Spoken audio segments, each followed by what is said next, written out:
Okay mga papi, done installation po tayo dito sa Yamaha Fasio. Nag-avail po si sir ng ating promo package. Ang kinabit po natin sa kanya, DSK D2 mini driving light na 40 watts. So dyan po sa ilalim nilagay, no? Nakatago siya.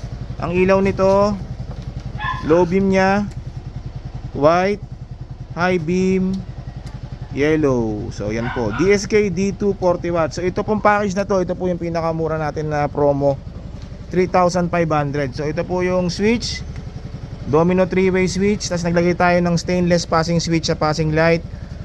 So bali pag naka-off yung MDL, pwedeng makapag-passing, low, passing, high, passing. Wala palang passing sign, no? Ano lang, ang passing nya, off, tsaka low beam. Okay. Sa busina, ang kinabit natin PIAA dual horn setup. Ito po yung horn selector switch.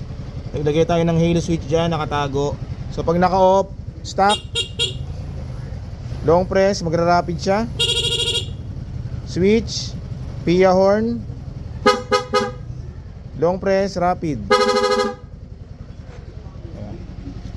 So rapid siya combo, low, rapid. Ayun.